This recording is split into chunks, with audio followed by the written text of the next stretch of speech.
Bueno, entonces terminamos escuchando en la sesión pasada esa pieza, no porque la vayamos a analizar de manera particular, sino porque es una pieza, es parte de los elementos para trabajar en esta idea de la genética sonora, que al final es el centro, la espina dorsal, como decía, la columna vertebral de la idea de generar los materiales, ¿no? De cómo los podemos generar.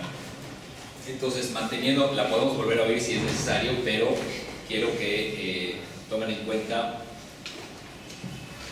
a partir de esta idea de la relación entre los materiales sonoros, en la pieza que escucharon, ¿alguien me podría, digamos, ejemplificar o mencionar o describir de manera libre y autoritaria alguna relación? Bueno, había timbres muy similares e idénticos incluso, que se presentaban a diferentes alturas. Entonces ahí había un trade entre timbre y Timbres altura. similares.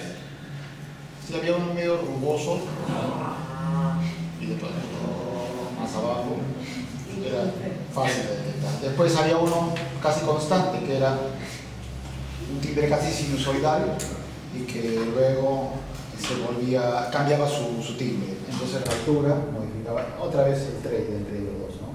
Entonces, el timbre se mantenía y lo que cambiaba era la altura. O sea, se mantenía el timbre y cambiaba la altura. Ese es lo primero que dije. Ajá. Y en el segundo caso, se mantenía la altura y cambiaba el timbre. Ok. No sé, me dio mucho la impresión que en las partes dinámicas bastante fuertes había un movimiento espacial. Yo sentía eso acá. Tú estás sentado en el único lugar donde eso funciona. Sí, entonces, de hecho... Sí, se nota, pero digamos no hay la profundidad de De hecho, estéreo. el gesto creo que fue una sinusoidal muy alta y bastante fuerte dinámicamente. Mi reacción como natural fue hacer esto porque realmente lo sentí aquí a pesar de estar mezclada estéreo. Entonces creo que me llamó mucho la atención realmente. Que funcionaba a la profundidad. Sí, bastante. Sí. ¿Y eso qué? Me sorprendió muchísimo. Porque... Sí, o sea, no, pero no porque esté mal o bien, sino ¿qué tendría que ver con la relación? Es decir, ¿se necesitarían por lo menos dos sonidos que sientas aquí para que estén relacionados? No entiendo la pregunta. Es decir, ¿qué tiene que ver eso, esa sensación, eso que te llamó la atención, qué tiene que ver con esta idea de la vinculación entre los materiales? La dinámica en función del espacio. No, tiene un punto de referencia. Yo entiendo lo que dices, pero trato de discutirlo, pues. Sí. Un punto de referencia. Con respecto a otro para saber cuál está lejos y cuál está cerca. Entonces, ese espacio donde sucedió ese sonido, un espacio, piensa en cualquier sonido en un lugar. Sí. ¿Hubo otro evento en ese mismo lugar espacial durante la pieza? ¿O fue uno, nada más? No, fue varios momentos. Entonces, hay cosas de la pieza, tú, no sé, pensando, hay cosas de la pieza que sucedieron ahí y algunas que sucedieron allá. Claro, sí. Claro. Entonces, simple y sencillamente, el momento de la clase en la que yo estoy parado junto a él, ¿sí? Si después de varios temas y regreso, hay un patrón espacial forzado, digamos, evidentemente, y después de pisar su computadora, pero sucede, ¿no? Entonces, igual sucede. Entonces hay momentos, simple y sencillamente, lo voy a poner en el término, digamos, que después va a aparecer o que debería de aparecer, que se llama convergencia espacial. ¿Ok? Bueno, había un elemento que era recurrente, continuo y que estaba modificado, variado en diferentes timbres, que era, digamos, en cuestión de duraciones o ritmo. En esta cuestión era evidente la iteración del sonido de la moneda, ¿no? Que se iba convirtiendo en gránulo. Entonces es exacto. Ese es otro ejemplo, digamos, muy literal, muy superficial, otra vez no por juicio de valor, sino por lo evidente, muy literal, o muy evidente sería la palabra. Claro, pero luego eso era variado en otros timbres, ¿no? ¿Y cómo sabes tú que es la moneda la que está variada en otro timbre? ¿Cómo sabes que es lo mismo? No sé qué es lo mismo, utilizas otro No, pero material. ¿por qué los ligas? Lo digo porque tienen, digamos, la misma morfología, ¿no? O sea, un comportamiento similar, Claro, ¿no? eso. Un comportamiento similar. Si yo hago esto, y después hago esto, y después hago esto, y después saco el timbre es diferente, incluso podría variar otra cosa más, la dinámica podría ser diferente y entonces es un comportamiento, o tú dijiste una morfología, pero en este caso es un comportamiento, es una palabra como un poco más, no porque lo de la morfología esté mal, ¿no? Comportamiento. Esto que ha dicho Abel, en un momento como ya se producía tanto y ya esa asociación se había manifestado varias veces, llegué a pensar, ¿este es el elemento, el backbone de la pieza? Ajá. Me lo pregunté, pero no puedo responder. No pudiste estar seguro que así fuera.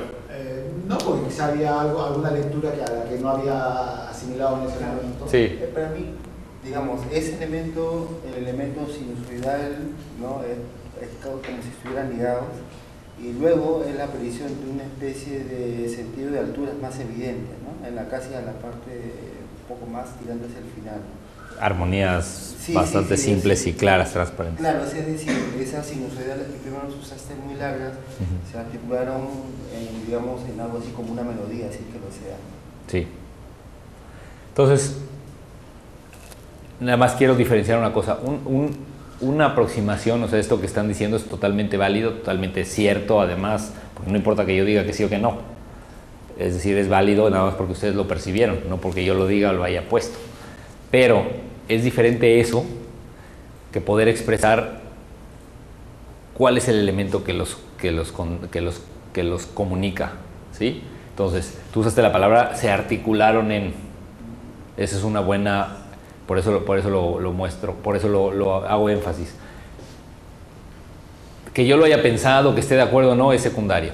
Las ondas sinusoidales se articularon en un elemento de armonía mucho más claro, no sé qué palabra usaste, con lo cual tú dijiste de las ondas sinusoidales formaste estos acordes, por decirlo de alguna manera. Eso sería una conectividad en el ámbito de las alturas, ¿no? Unos podemos estar de acuerdo, unos podemos no estar de acuerdo, pero eso es secundario, porque desde el punto de vista analítico es válido si tú lo dices. Y eso es una. Entonces, los comportamientos similares son morfológicos, también es válido. Y tú puedes decir, bueno, la moneda no, en realidad no se parece a nada más que cuando sale la moneda. Entonces, es esa repetición idéntica la que hace que se estructuren las partes de la pieza. Podrías decirlo, y ya yo te puedo decir lo que yo pensé cuando la hice, y probablemente le da más valor o menos porque yo la hice, pero no tiene que ver con que el análisis esté equivocado, porque estás encontrando el material genético. Y lo que me parece atractivo de esto es que esta conversación es lo que yo personalmente disfruto de esta música, la cantidad de niveles de profundidad en los que puedes encontrar sentido a la vinculación de las cosas. Que es una pieza que, más allá de que les haya gustado o no les haya gustado, eso es secundario, si escucharan otra vez, ahorita podrían asegurar que encuentran nuevas cosas, confirman nuevas, ¿ok? Entonces, requiere de tu atención permanente para funcionar.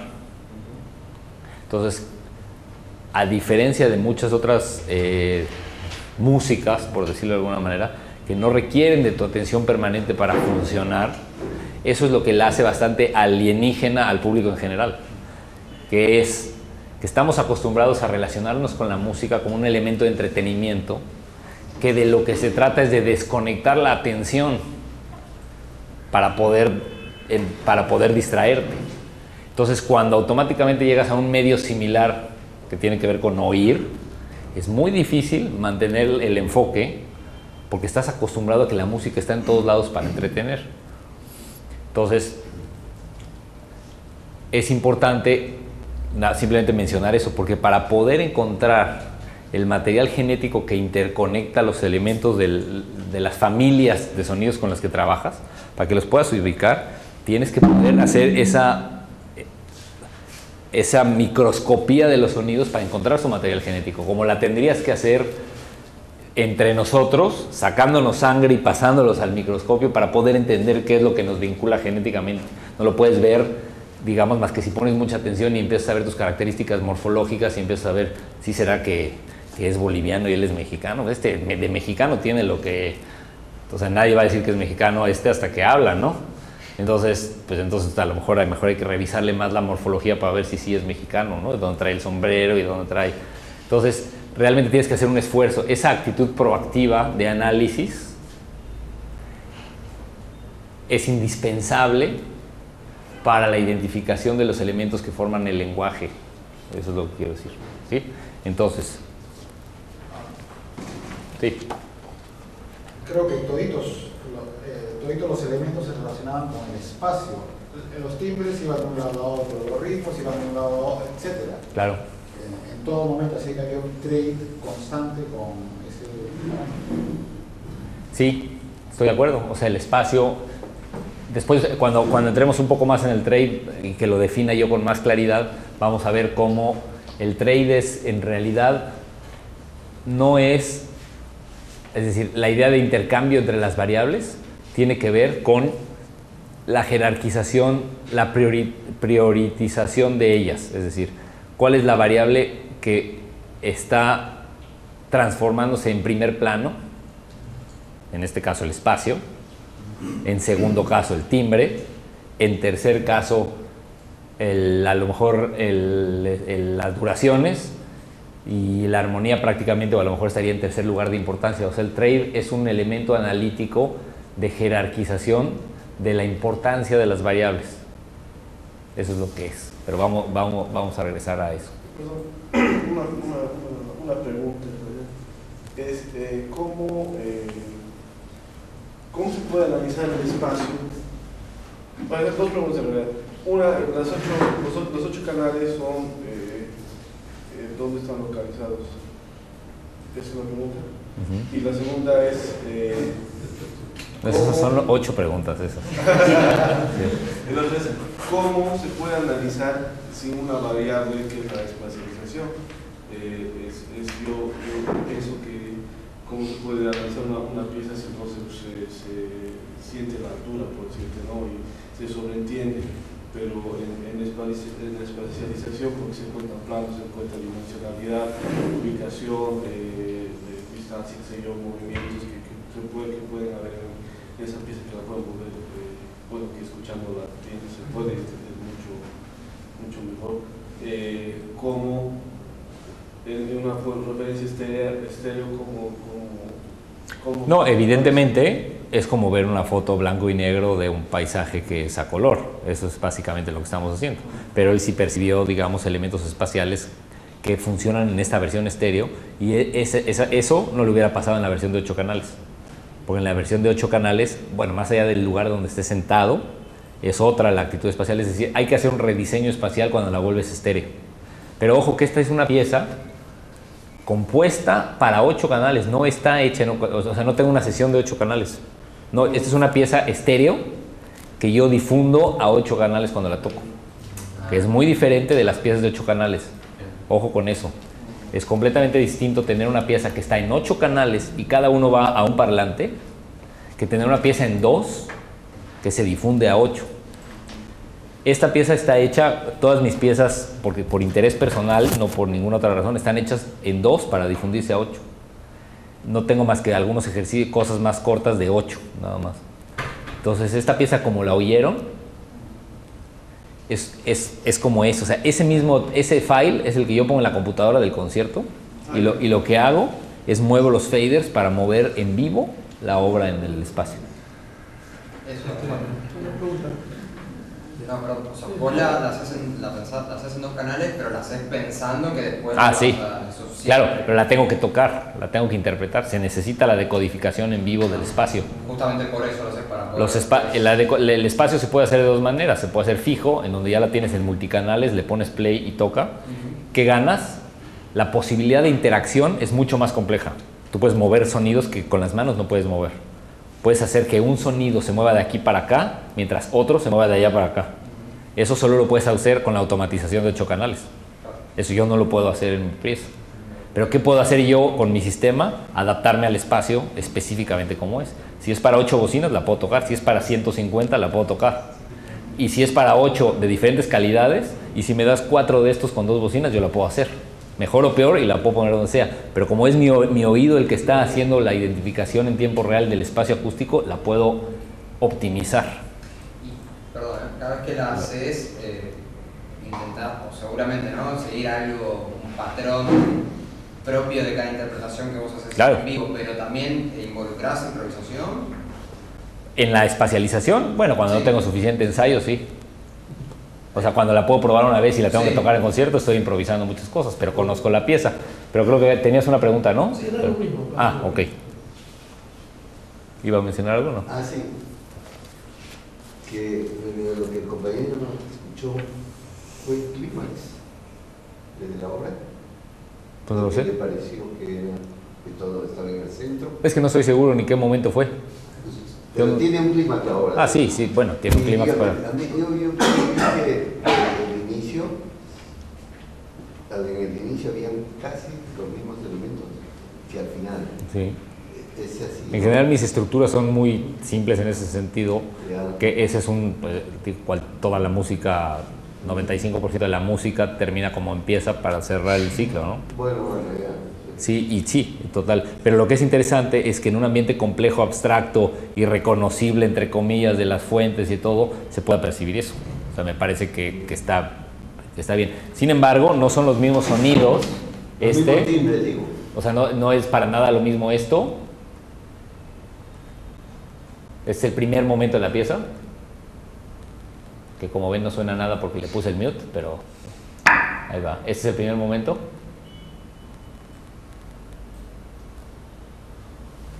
Es que tiene un silencio antes. Ahí le voy a quitar, si tengo la de tuba. Ahí está. Primer momento. Ok, primer gesto. Y este es el último.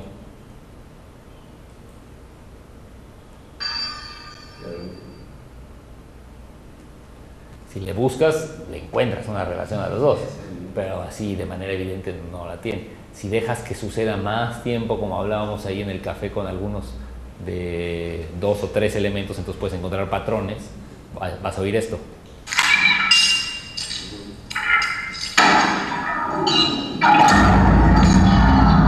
Entonces es un segmento más amplio. Y el final equivalente sería este.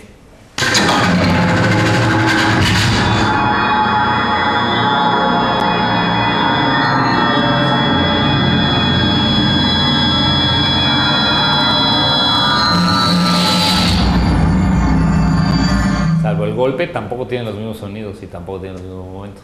Entonces, pero probablemente la morfología completa. Pero te voy a decir por qué sí hago caso al comentario y trato de poner los ejemplos. Porque hay un concepto que vamos a ver un poco más adelante, que está en el programa, que se llama segmentación, que tiene que ver con decidir cuáles son los bordes de las ideas de manera arbitraria para poderlos relacionar.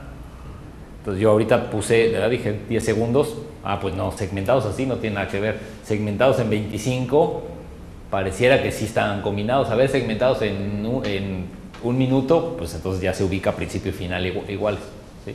Es decir, la posibilidad de segmentar es definir las fronteras de lo que quieres comparar de manera arbitraria, pero dirigida para crear tus materiales.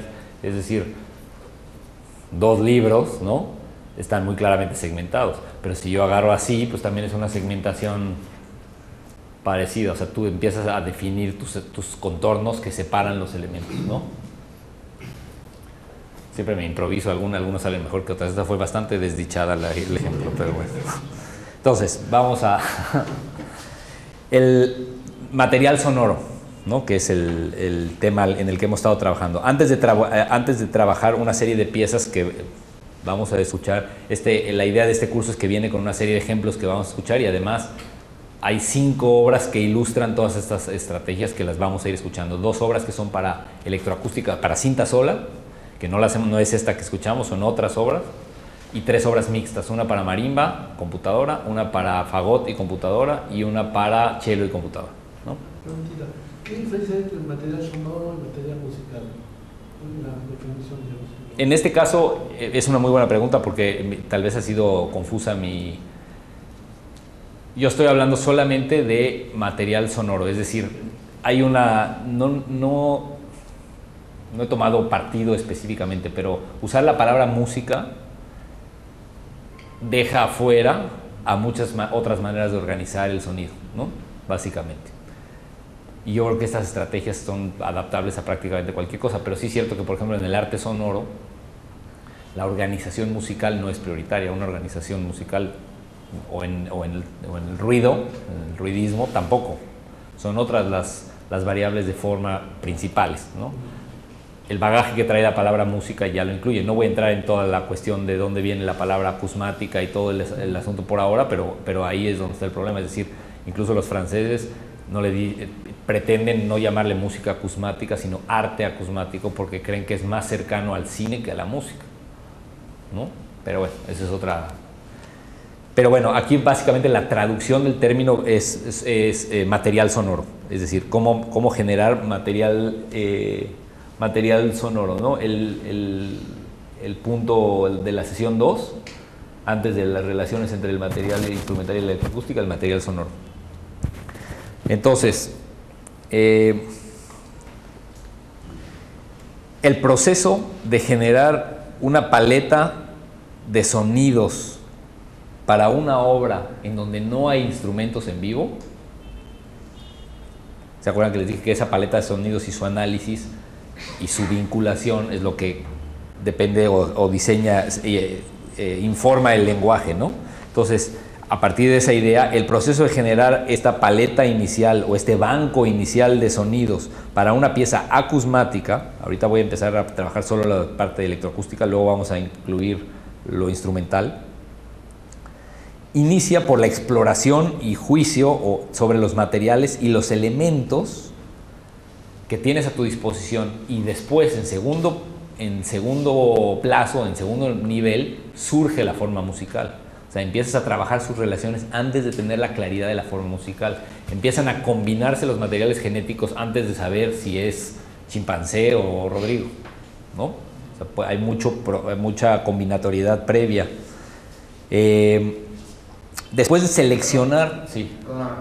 Y este nivel hasta el que vos llegues a la forma final lo puedes extender cuando quieras. ¿No? Cuando quieras puede ser 3 horas o toda tu vida. Claro, sí. Básicamente, sí. Entonces, y además, una vez que lo dejas, siempre puedes regresar a ese proceso, que es lo que yo decía, que hay posibilidad de regresar, y no en la realidad no. Después de seleccionar qué sonidos vas a utilizar o qué sonidos vas a grabar como materiales, y el principal problema es explorar sus características, su potencial. Esta es una etapa totalmente de experimentación, en donde también es una etapa en donde descubres su potencial de transformación, hacia dónde los puedes llevar tú. No nada más lo que tienen, sino cuáles son las características acústicas o en este caso genéticas, por si quieres pensar en el ritmo, en la altura, que podrías desarrollar, que es como la evaluación de un material instrumental. Es como tener tu acorde y sacar su inverso y tener tu melodía y hacer la inversa y hacer el cangrejo y el retrógrado y empezar a tener tus materiales. Es lo mismo, exactamente. Desde mi perspectiva propongo 3 maneras principales de abordar las características para identificar al material sonoro. Y lo voy con ejemplos. La primera es la espectral, sus características espectrales, que son seleccionar y identificar las características espectrales de la pieza, es decir, todo el mundo tiene claro lo que me refiero por espectral, sus características y sus relaciones frecuenciales en el tiempo, en el marco de 20 a 20.000 Hz, en donde tienen mayor actividad, mayor intensidad, mayor volumen cada una de las frecuencias. Esto de un material, ¿no? De un sonido X. Sí. Después, su característica morfológica, que quiere decir la manera en la que el espectro se transforma en el tiempo. Que esto es básicamente el concepto de espectromorfología de Dennis Smalley que les comentaba al principio. Espectromorfología se refiere a las transformaciones morfológicas del espectro en el tiempo. De ahí es el término espectromorfología. Y finalmente la tercera es la gestual, que quiere decir que un sonido va a tener particularidades de intervalos, de dinámicas, de ritmo y de cualquier otra característica que le dan identidad. Entonces les repito, mi propuesta de las tres principales aproximaciones para evaluar tus materiales son sus características espectrales, sus características morfológicas y su potencial de gestualidad. Las transformaciones y combinaciones de los sonidos, perdón, termino esta idea, no son de ninguna manera independientes, aisladas, o sea, siempre estás viendo el espectro con la morfología, con el gesto, de manera combinada. Las decisiones entonces se están tomando de manera permanente, con el mismo nivel de conciencia sobre los materiales, y poco a poco se va dando una serie de reglas que tú mismo aprendes a repetir para cumplir. No es que las tengas conscientes y digas, no se vale que los sonidos en esta área del espectro pasen de la frecuencia de 11.000 Hz. Ah, no, ahí pasó de 11.000. No es ese el proceso. El proceso es mucho más intuitivo y vas repitiendo patrones de acciones para combinar sonidos que te dan ciertos resultados, y esa es la direccionalidad de la pieza. Todo lo que no cumple con eso queda fuera, sin importar si es muy interesante o no.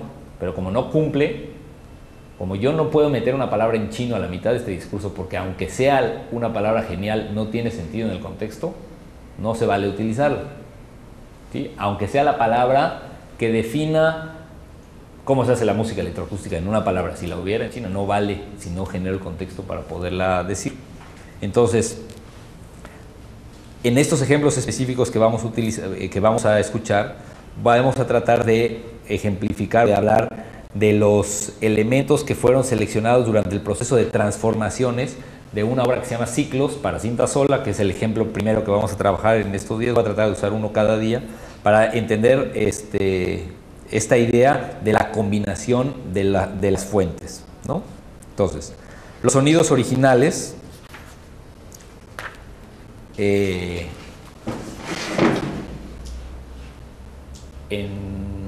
sí, perdón, sí no me terminó de quedar muy claro cuando hablas de las características espectrales. Ajá. Puedes decir las características morfológicas, pero espectromorfológicas. O sea, morfológicas es simple y sencillamente sus cambios en el tiempo, claro. Y espectromorfológicas son cambios del espectro, o sea, solamente de sus frecuencias, cómo un mismo sonido se va filtrando, digamos. Claro, pero está esta combinatoria del cambio en el tiempo de su espectro. Sí. Pues y además para generar un gesto, es decir, la combinación eso es a lo que me refería con que no son independientes ninguna de las tres al final, es decir, a eso es a lo que me refiero. No es que tú vayas a ver el espectro de un sonido y su morfología en el tiempo y su gesto, claro. No Puedo mutilar. No, son juntas, las abordas, las analizas y las entiendes como una sola, no como una sola cosa, pero como tres elementos de la misma, ¿no? Sí. La morfología, perdón, ¿sería horizontal y el espectral sería el análisis vertical? No, bueno, para morfología necesitas tiempo, por eso se considera horizontal, por ahí entiendo pero el análisis espectral en un determinado momento es una ventana de tiempo fija, ¿no? Para lo morfológico necesitas una ventana de tiempo más amplia para poder comparar las transformaciones. Nada más. Sí. Antes de que pase a otra cosa, por ejemplo, un sonido tiene un espectro, tiene una morfología, sí. Y por lo tanto tendrá un gesto determinado. Entonces quiere decir que otro sonido tendrá otras características y tendrá otro gesto determinado. ¿A eso se refiere? Me refiero a que gestual, gestual. Sí, buena pregunta. La combinación de los materiales sonoros es lo que diseña el gesto, y el gesto es, creo que hice una definición, déjenme leerla, bueno, si no después la busco, pero es la direccionalidad de es que la tengo,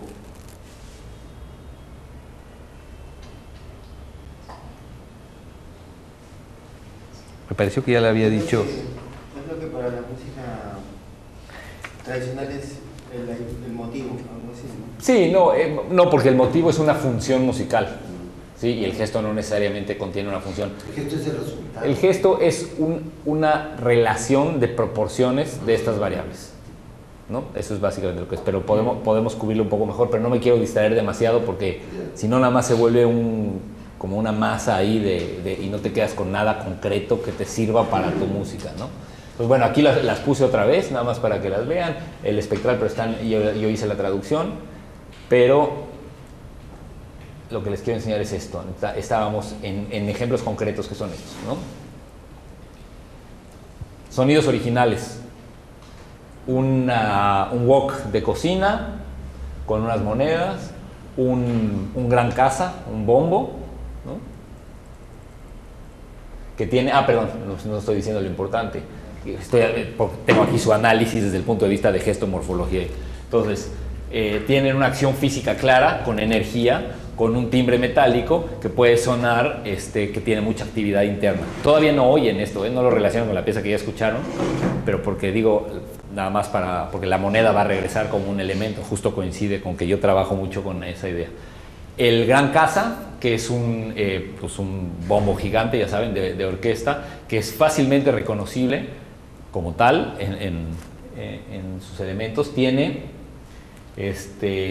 las posibilidades de transformaciones y de crear estos largos fondos graves de un elemento. Cuando lo ves espectralmente, lo que te da es un sustento o una especie de, ¿cómo se llama? Cuando se pone los cimientos de la pieza, ¿no? No sé si para el principio de la pieza. Y luego una tableta de vitamina C de esas que se disuelven en el agua, ¿no? Que hacen como de Alka-Seltzer o eso. Que tiene un sonido largo, textual, morfológicamente interesante, orientado a tener posibilidades granulares, ¿no? Entonces dije, bueno, esos son mis 3 sonidos que yo llegué al estudio con el agua, con el Alka-Seltzer, con la olla, con la moneda y para grabarlos con el micrófono, ¿no?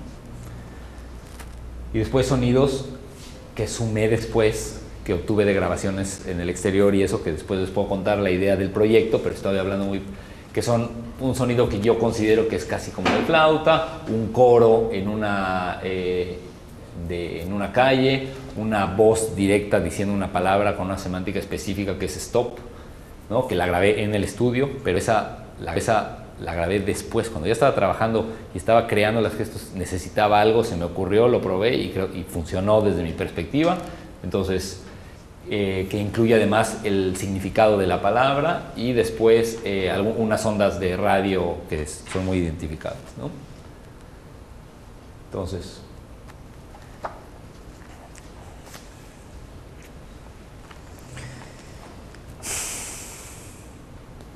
ahí va, entonces.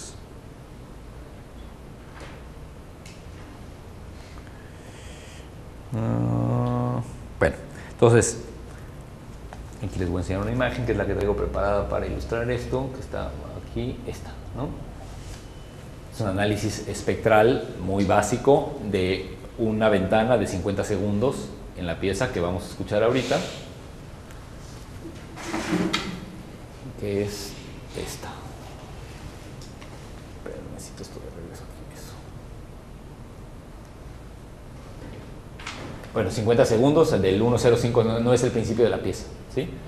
Es un análisis espectral que está hecho por otras cuestiones del trabajo del libro y eso para que funcione en estéreo, pero si ven son igualitos los dos canales, bastante, no se ven las diferencias. En realidad con una resolución más alta hay pequeñas diferencias frecuenciales aquí y eso, que son básicamente para mantener la imagen estéreo, porque si son idénticos se cancelan y si los desfasas en el tiempo se abre el estéreo, ¿no? Por la distancia entre las... Pero bueno, eso... Entonces... Ok. Entonces no importa. Entonces va ese ejemplo, ¿sí?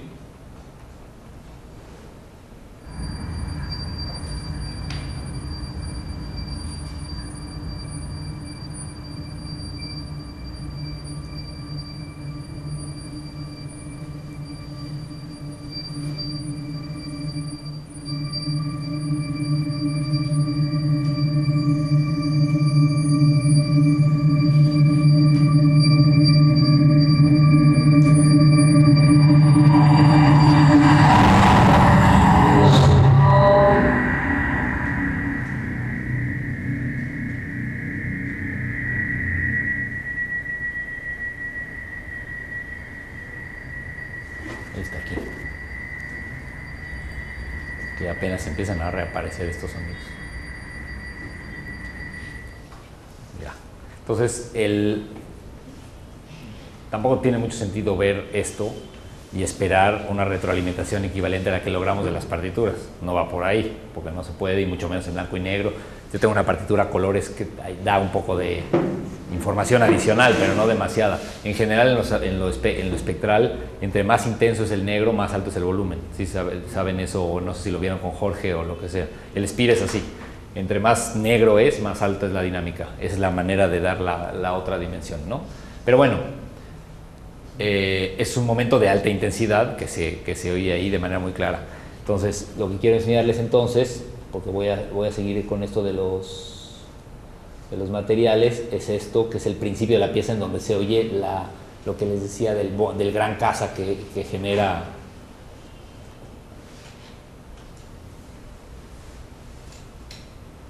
Entonces, de manera general, pueden ver esto aquí. Creo que es aquí, sí. Solamente para que lo piquen.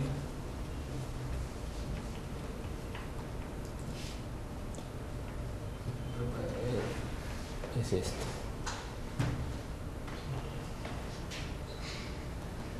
Ahí va. Y el audio es este.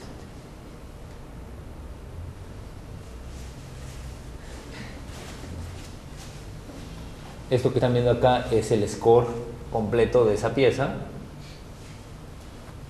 en donde cada hoja es un minuto. Y esto es un score que sirve para el análisis y para otro tipo de cosas, pero también me sirve a mí para anotar para mi score de espacialización, que sobre ese papel yo puedo hacer más, digamos, más indicaciones. Y esto que tienen aquí es simplemente un software normal, que es Speak, ¿no?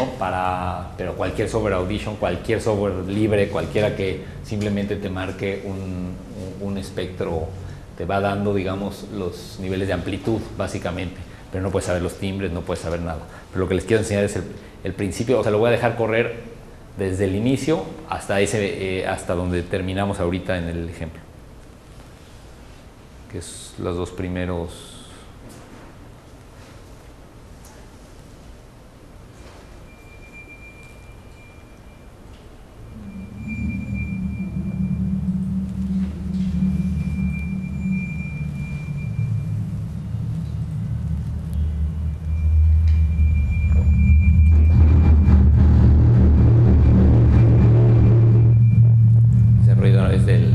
De las bocinas, cuando se pasa de los graves que da.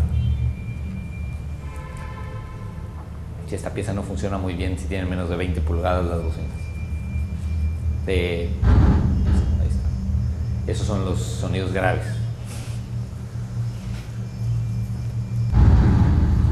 Ese es el bombo, ese es el gran casa que les quería enseñar. Les prometo que no suena así. Pero bueno, ahí está la prueba de lo que te puede pasar si solo trabajas con parlantes, bueno, bocinas, siempre digo bocinas porque así se dice en México, que ya sé que aquí son las del auto, ¿no? La bocina, pero los parlantes no pueden dar el gran casa que se usa. Pero bueno, quien lo quiere oír después con audífonos o algo así, pues son los golpes y las resonancias del gran casa, ¿no? Pero bueno, para no detenerme mucho. Entonces, la idea es que el contraste, regreso a esto. Bueno, aquí está el primer minuto.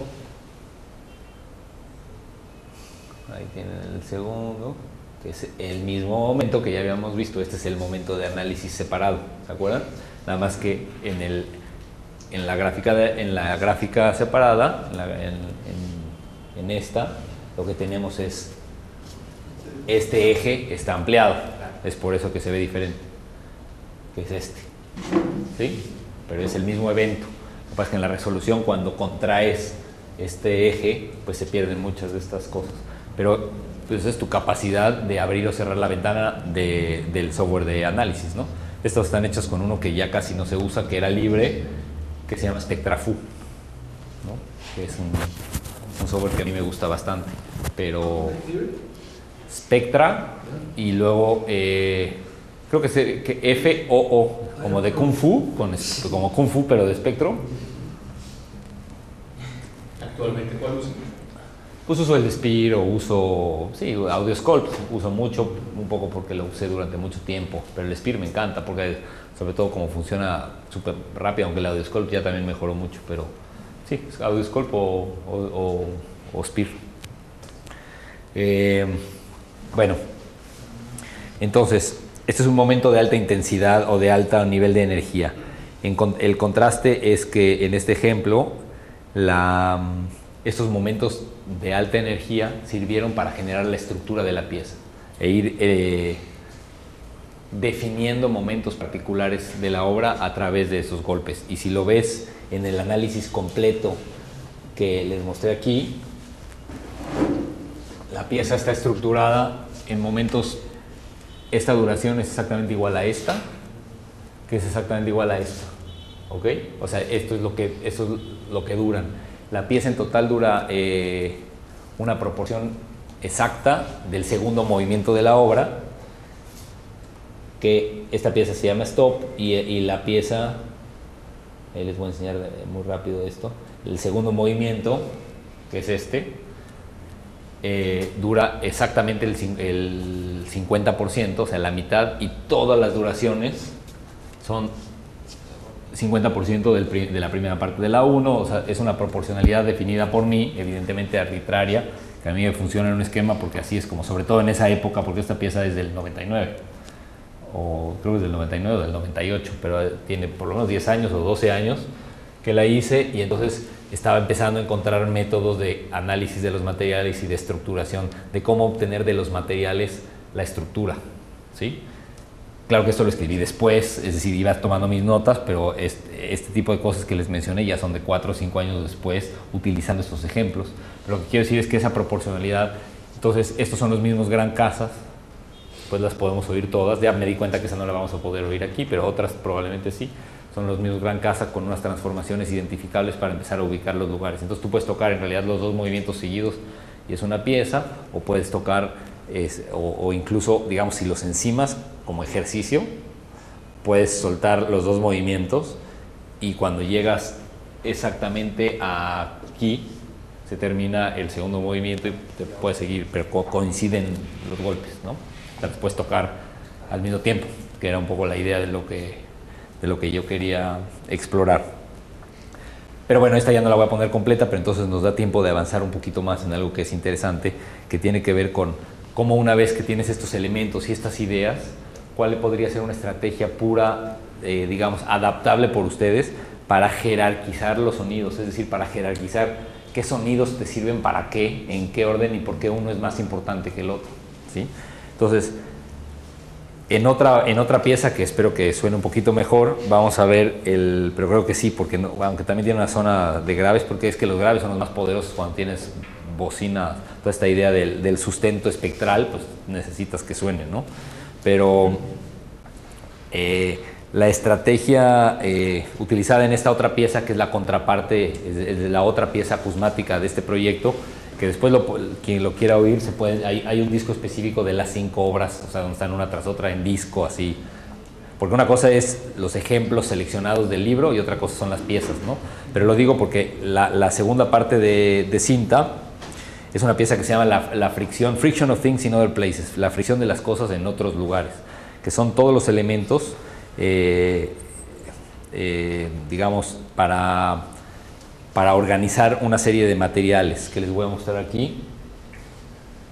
Esta se quita. ¿Qué es esto? Todo el tipo de materiales y cómo jerarquizarlos.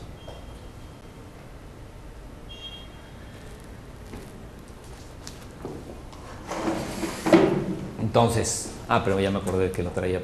Sí, lo que les está muy bien. Esto, un momento. Acá está.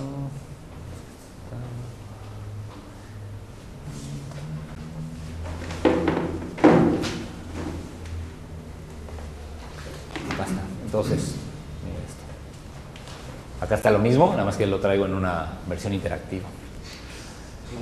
Entonces, sonidos que utilicé para esta pieza, de manera general se los digo, para no entrar en la lista, son puros sonidos. O sea, la regla era todos los sonidos que yo pueda obtener en 2 sesiones de grabación en la cocina de mi casa. Es decir, te metes a la casa, a la cocina, y qué hay aquí en ese día, en ese momento, y los puedo grabar. Muchas de mis piezas funcionan así. Tengo todo un disco completo en el cual son grabaciones de campo, paisajes sonoros hechos con un sistema, con un patch que graba aleatoriamente los momentos. Entonces no puedes controlar cuándo graba, pero te genera unos materiales que tú como compositor tienes que poder relacionar entre sí. O sea, a mí eso es lo que me gusta. Entonces me pongo a grabar en la cocina y entonces se oyen algo. El vecino habló. ¿Cómo le hago para incorporar al vecino en la pieza si yo estaba esperando puros utensilios de cocina, ¿no? O alguien abrió la ventana, ¿no? A mí me gusta mucho eso porque te confronta justamente con esta necesidad de crear los entornos para que se validen esos sonidos, que es inventarlos, ¿no? O sea, estás creando relaciones virtuales. Exactamente, por eso les cuento un poco la historia. Ese es otro disco previo a este que se llama Manifiesto y que son con puros sonidos externos, que después van a oír un par de piezas, pero... Perdón, una cosita. Y cuando vos grabas estos sonidos, también intentás jugar con cómo lo grabás. Digo, o sea, depende. En el caso del primero de la vitamina C, y eso fue en un estudio, todo controlado, súper microfoneado, o sea, tomo esa decisión. En el caso de este dije, no, esto... Yo digo, ¿lo grabo a esta distancia de la fuente o a esta distancia? Por eso es lo que digo, a veces sí, a veces no. En el trabajo del previo hubo horas de prueba, escuchar, analizar cómo se oye, a ver, la vitamina C se oye mejor de acá, mejor 2 micrófonos para que se oiga todo ese trabajo es eso, ¿no? En el otro caso no, es un micrófono estéreo puesto, grabado, ¿sí? Y dejar, o como en el otro disco, dejar que sucedan las cosas, no oírlo, de pronto regresar y ponerme a analizar lo que se grabó y a ver cómo haces una pieza con eso. Son 2 aproximaciones diferentes, ¿no? Sí. ¿El algoritmo es al rato de grabar o después de tener la señal corrida y que funciona? Perdón, ¿cuál es el algoritmo? Digo, un patch que vino ahorita. No, pero esto no es de esto. No, nada más lo revolví porque tengo otro proyecto que es un patch que graba aleatoriamente en espacios abiertos y me da materiales de conversaciones entre personas a escondidas y de sampleos que no se pasen del tiempo legal para tenerlos que utilizar. Pero ese es otro proyecto, esto no es lo que vamos a oír, después les cuento de ese, pero lo revolví porque me gusta esa idea de no controlar cuáles son tus materiales y después en el estudio tener que generar los puentes y el entorno en el que se vale que alguien esté hablando de un tema o que se oiga un sonido o que alguien pida algo, un niño que pide una paleta, o eso me gusta confrontarme con ese problema, ¿no? Que es un poco como, no sé, tirar a la suerte de las alturas o no sé, se me ocurre una comparación. Pero esto en específico es esta pieza de los materiales. Entonces, ¿cómo se jerarquiza? Entonces hago una tabla en donde trabajo a este nivel. Tengo todos mis sonidos, los analizo y tengo una tabla en donde decido que el interés principal es sus características espectrales o su cantidad de transformación, que puede ser un sonido que es más morfológico o más espectral, un sonido de una fuente que puede ser más reconocible o menos reconocible, y un sonido que puede tener una actividad intensa mayor o menor. Entonces, y aquí voy a la parte genética, lo que pasa es que esto está en inglés, que al argumento.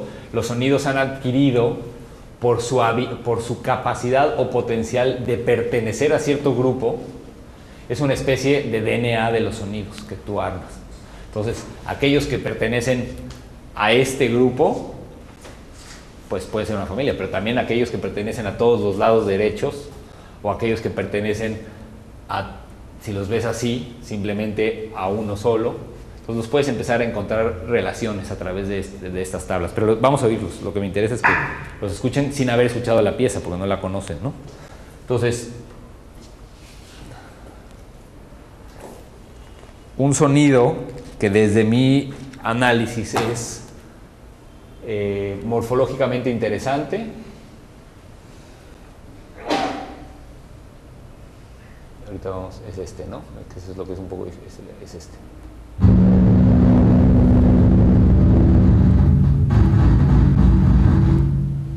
Es el segundo, ¿no? Ese es el primero. Luego un sonido que es perdón, Es que se pone, es que acá tengo una, déjenme, voy a poner el mirroring porque a mí me queda muy chiquito aquí la pantalla. Ahí está. Y ahí ya podemos, a ver, creo que así es más fácil.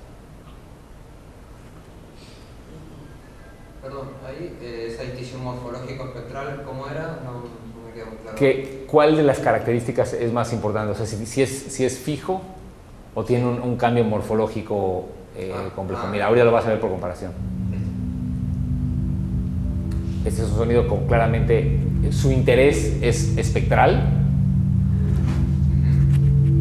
con una fuente irreconocible, según yo, más difícil de saber. Estoy tocando el 2, y que es un sonido que tiene una actividad rítmica relativamente baja, según yo. Pero eso es bastante... El tercero... Pero, perdón, maestro, ¿por qué digo que su interés es espectral y está marcado morfológico? No, porque estoy hablando del segundo. Ya. Sí, ya voy al tercero. El tercero es un sonido que tiene, desde mi perspectiva, también es espectral, un poco menos, pero es bien arbitrario, ¿no? Porque es en comparación, no es absoluto, un poco menos irreconocible, o sea, más reconocible, según yo, y con una actividad rítmica intensa. Entonces el contraste está ahí. Si es que logro esto. Es interactivo porque para mí es muy activo, pero a ver. ¿Ok? Pues el siguiente está a la mitad, pero es muy reconocible. Vamos a ver si sí, no les voy a decir qué es, pero al mismo tiempo con ritmo intenso, que sería este.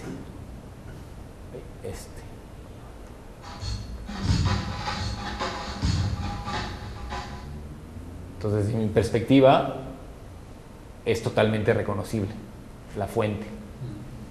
Dudo mucho, todo el mundo sabe que es un pandero o es un triángulo, no es cierto.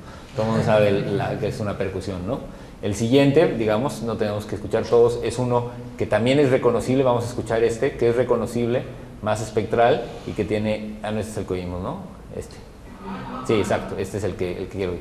Entonces, es uno que es reconocible, que es rítmico y que tiene sí.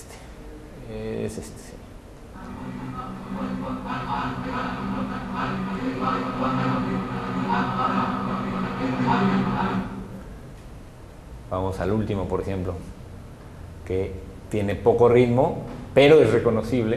Es decir, la idea de esa tabla es que hay un poco de todas las combinaciones. Estoy buscando sonidos que hacen de todo. Ahora voy a tener uno que tiene poca actividad rítmica, pero sigue siendo tan reconocible, pero en vez de ser morfológico es espectral, según yo. Morfológico, siempre está combinado lo morfológico como espectral, como dijimos. Yo entiendo que por ahí va la duda, pero es tomar la definición y decir con interés de potencial de desarrollo morfológico o interés de potencial de desarrollo espectral. A eso me refiero, no que estén aisladas.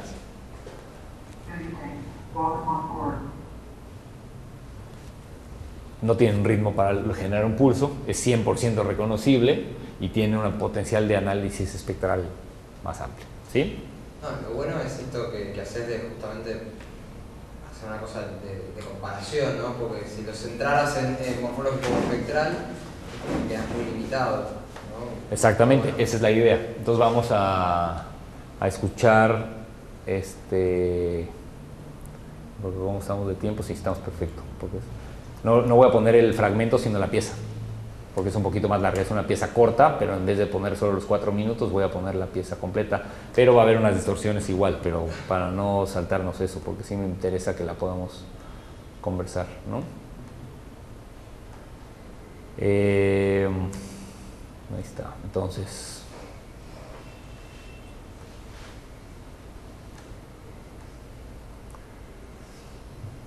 Ahí la voy a dejar aquí. Entonces, pensando, ahorita les hice algunos ejemplos de cómo califiqué mi material para utilizarlo y cómo usé estas tablas para poderlo comparar. Ahora van a ver la pieza completa que tiene muchos, digamos, sonidos adicionales. Bueno, los sonidos adicionales normales más los que pude identificar de los que grabé en la cocina, y después podemos ver si encuentran las relaciones o no, pero con eso, digamos, podemos ir una pieza completa y discutirla.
Bueno, la tabla ya vamos que esta no tiene, no se puede tocar de ahí directamente, ¿no? Como en el otro.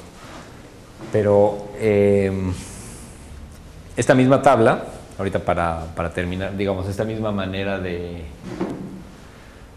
confrontar los sonidos sobre la misma pieza, esa es una segunda manera de analizarlos. O sea, es exactamente la misma pieza y cómo jerarquizarlos.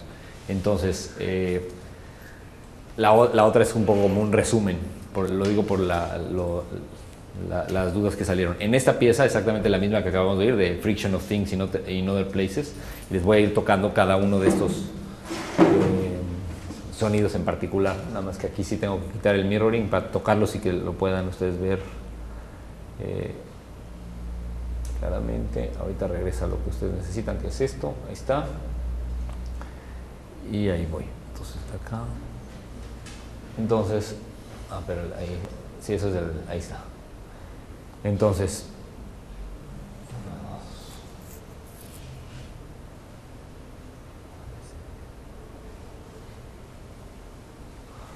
aquí es donde tengo mi tablita acá. Perfecto. Entonces, ese primer, el sonido, vamos por orden. Voy a ir como los tengo organizados. Este sonido sería un sonido que en esta tabla, este es otro sistema, yo les llamo como redes de análisis, ese término se me había pasado a decirlo. Redes de análisis, en inglés tiene el término grid, que quiere decir como, no sé cómo se traduce. No, porque no es, en México se dice celosía, pero esa palabra no dice nada. Una red, un cuadriculado, una cuadrícula. Sí, una grilla, claro, como una rejilla que le pasas a los sonidos, ¿no? Para ubicarlos en su cuadrícula. Eso es lo que es un grid. Una matriz, ¿sí? Inventas, exacto, esa es la primera vez que se me ocurre esa palabra. Pero bueno, entonces de esa manera la matriz que vimos al principio los ubica de una forma. Esta es una segunda matriz que los ubica de otra, es otra estrategia. Entonces vamos a ir en orden de las letras. Entonces el sonido A es un sonido reconocible, que no es repetitivo, ¿no? Repetitivo a su interior. Puedes vincularlo eso con una intensidad rítmica en la otra tabla. Simplemente son, o sea, yo invento cuáles son las características frente a las cuales quiero confrontarlos. O sea, acá los estás ubicando por tu mayor interés. Exacto, sí. Porque acá no me estás diciendo ni siquiera la morfología ni el... Exacto, pero con el objetivo de que mi paleta de sonidos sea lo más diversa posible para que no me salgan los hijos con cola. Claro. Ese es el objetivo, ¿sí? Que todos sean interesantes y como puede salir, es básicamente eso, que todos tengan, que a todos los quieras por lo menos por una característica, ¿no? En vez del niño favorito porque es el más interesante, hablando de lo genético. Ese es el objetivo de intercambiar las grillas, ¿sí? Entonces, el A es este.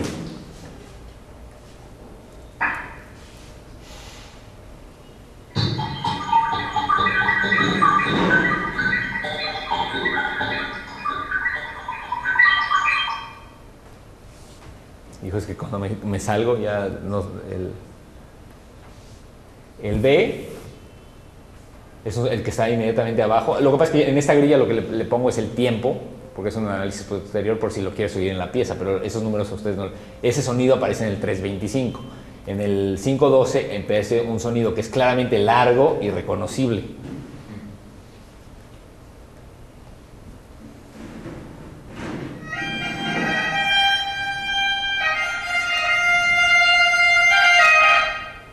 ¿Es reconocible o no? ¿Qué instrumento es? Está bien. Entonces una gaita que para lo que duran en promedio todos los sonidos es mucho más largo. Es el que entra después de unas percusiones que hay un beat, que esta es. El C es un sonido que está al principio, que es básicamente de una característica espectral de ruido, sin contenido armónico. Ahí la división, o sea, lo que tengo acá es esas ideas. La fuente, reconocible y no reconocible, la morfología activa o inactiva, exacto, y alto contenido espectral, digamos, armónico organizado o caótico de ruido, ¿sí? Entonces, el C es, bueno, ahí lo tienen, ¿no? Es este.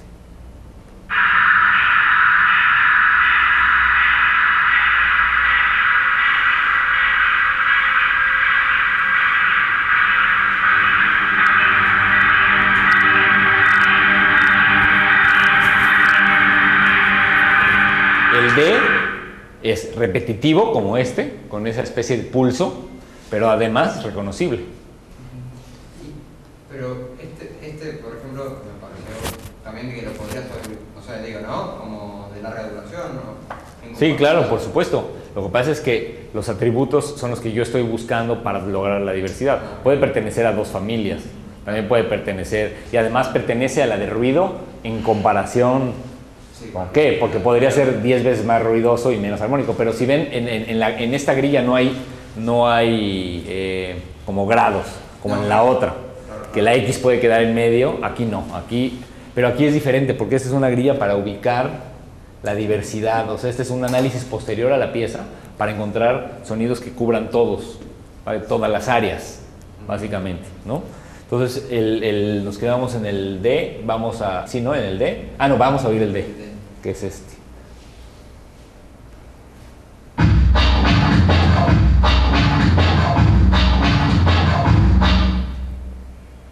Es muy difícil tener un sonido repetitivo que no pertenezca a los largos. Lo que pasa es que el sonido largo también es un concepto más que tenemos que discutir con la segmentación. Porque en una pieza de 10 minutos un sonido largo puede ser de 3 minutos, ¿no? Y un sonido corto de 45 segundos. O sea, tiene que ver con tu aproximación a la segmentación de los elementos. Claro, pero es verdad, ahora lo entiendo porque vos me decís que esto es de un análisis posterior, sí, entonces ahora tiene claro. Es la idea, es para encontrar las funciones que los interrelacionan. Claro. Es hacerles el análisis de sangre para vincularlos, digamos. Claro. No el inventarlos, sino el analizarlos. Y finalmente el último, que es este que aquí está como E, que es morfológicamente con actividad, pero no repetitivo. O sea, rítmico, pero no repetitivo. Estos son tipos de sonidos contra características, atributos de los sonidos. ¿Sí?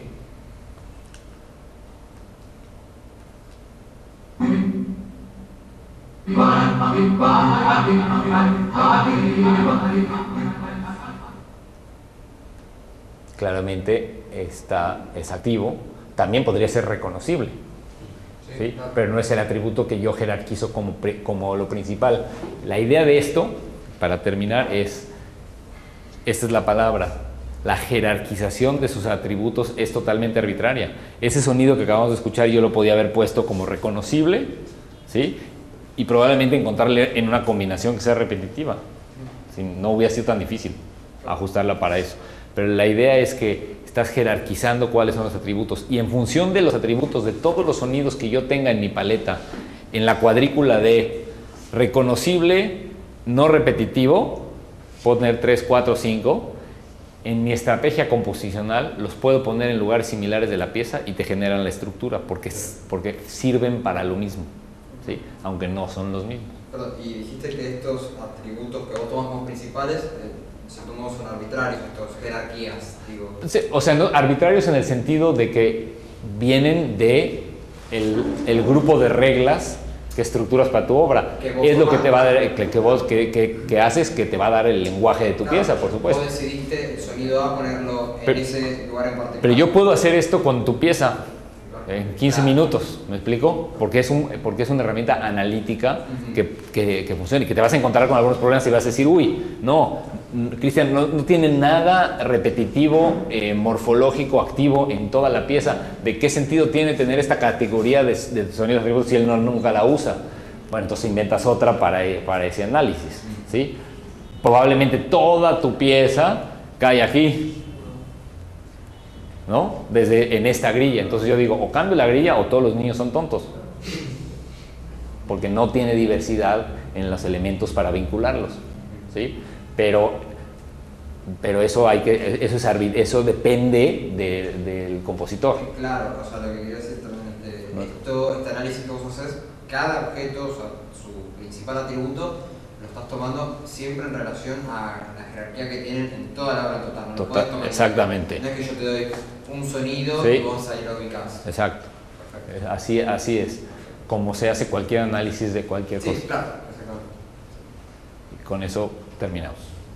Yo puedo tomar un solo sonido, hacerlo, por ejemplo, morfológico, un solo sonido, y después lo intervengo y lo convierto en ruido. Sí, pues sí, por supuesto. Entonces puedo organizarlo de ese modo también. no lo puedes organizar de modo de lo que le vas a hacer. Esto es un análisis de tus materiales ya terminados. Sí, antes. Claro, no puedes.